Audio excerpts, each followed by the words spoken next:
So today I'm going to be talking about water and fire. Remember those two words, water and fire.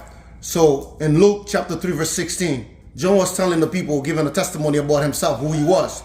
John answered them all. He said to them, I baptize you with water, but one more powerful than I will come, the thorn of whose sandals I am not worthy to untie. He will baptize you with the Holy Spirit and with fire. So John was telling them, after me, there was one that was going to come who's more powerful than me, which is Jesus Christ. He says he's the one that's going to baptize you with the Holy Spirit and with fire.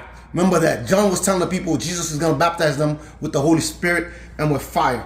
Pay attention very closely. Remember that. Okay, so now we'll go to Mark. We'll go to Mark chapter 9 verse 49. Jesus was telling the people everyone will be salted with fire. Again, he says everyone will be salted with fire. Okay, so John, remember John was telling them, the people, that Jesus was going to baptize them with fire and with water and with fire, okay, with the Holy Spirit and with fire. So Jesus said everyone will be salted with fire. What does that mean? To be salted with something, okay? Salt is a seasoning. You salt something. Like before all the sacrifices before God, before they were burnt, they used to put salt on them. And salt was very, very, very important back then. Salt was more valuable than money back then.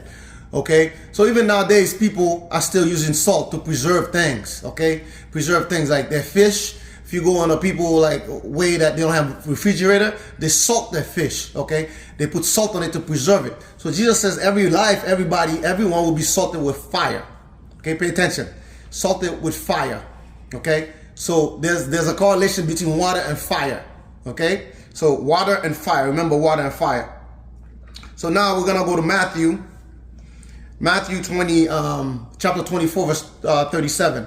Jesus was telling the people what would happen in his day when he comes.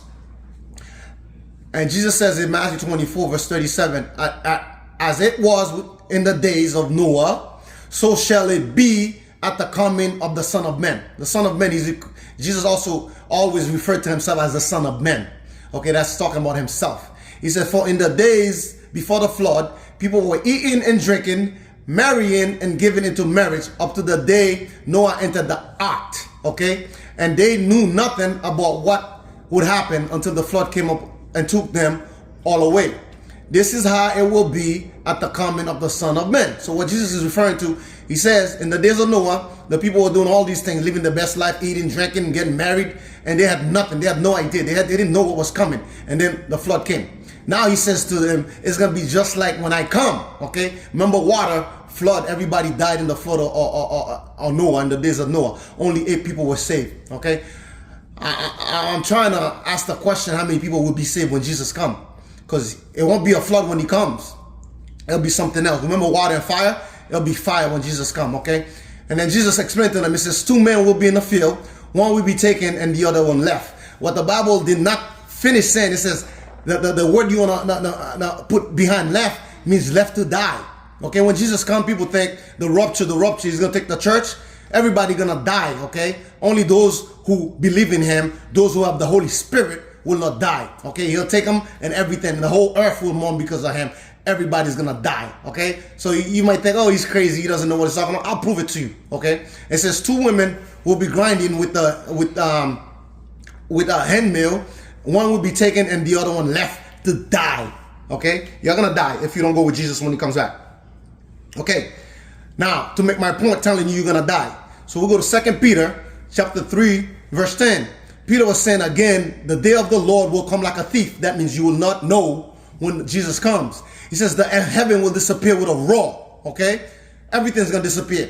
It says the elements will be destroyed by fire and the earth and everything in it will be laid bare. So you ask yourself, what are elements? Elements are everything, okay, to the smallest atom. The oxygen you breathe, okay, water, okay, those are all elements. Let me ask you something. If there's no air to breathe, are you going to be alive? No. Go ask your scientists, okay? You're not going to be alive. You're not going to be alive. If you can't breathe, no oxygen, that means you're dead, okay? So when Jesus comes, everything will be burned by fire. It says, since everything will be destroyed in this way, what kind of people you ought to be? You ought to live holy and godly lives. As you look forward to the day of God and Spirit's coming, that day will bring about the destruction of the heavens by fire, and the element will melt in the heat. So everything is going to melt everything will be destroyed by fire. Like Jesus said, everything will be salted by fire. So you understand, Jesus is not playing around. So most people think when God says something, God says he will destroy the earth, they think he's not going to do it. I'll tell you one thing, God is not a liar. He says something, he's going to do it. He says he's going to destroy the whole earth. He will destroy it with fire. Okay, first he destroyed water, but he said to us that he'll not destroy it with water anymore, but it'll be fire this time. Okay, most people say, oh, God created the world, he's not going to destroy it with fire. He says he's not going to destroy it with water. He says, I will never destroy it. Yes, he said, I will never destroy the earth. This time it will not be with water again. So that means you people thinking of global warming like the water is going to cover the earth. God says that will never happen, because when it happened, it was because of him. He did it himself. He flooded the whole earth. Okay, he flooded the whole earth. He said, next time, I'm going to destroy it by fire. So these people thinking, oh, God will never. Okay, we're going to read in Genesis chapter 9, verse 11. God says to Noah after he destroyed the earth, okay, he says, I establish my covenant with you. Never again will all life be cut off by water of the flood.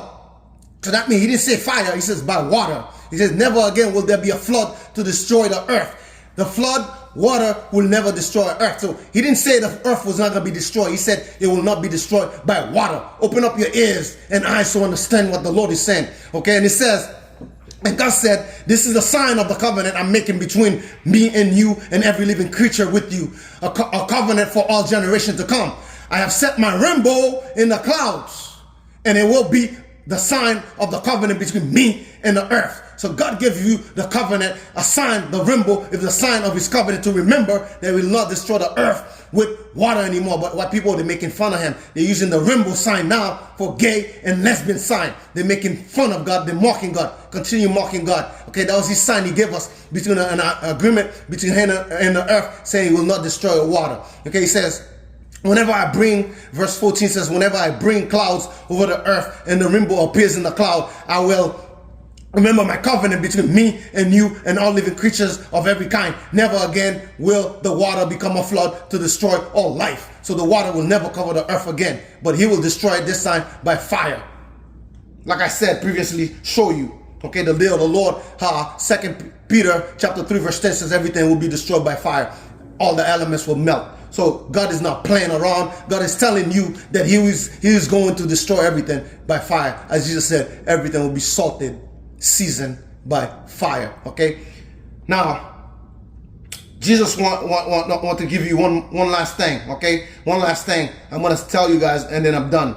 Okay, we're going to find it in Revelation chapter 22 verse 11. Jesus says this is what he wants everybody to do. Okay, do whatever you want. He says, let him who does wrong continue to do wrong. Let him who is vile continue to be vile. Let him who does right continue to do right. And let him who is holy continue to be holy. Okay, so you choose. You want to live your life however you want. You think God will not bring destruction upon the earth? Keep thinking, because he gave you his word. Okay, whatever you think is irrelevant. Whatever your feeling is about this is irrelevant, because God is the master. Okay, he's the master. He's coming back soon. I've been telling you guys, Jesus is coming back soon, but you guys failed to listen. Okay, you guys failed to listen. You don't want to listen. You don't want to hear it. Jesus is coming back soon.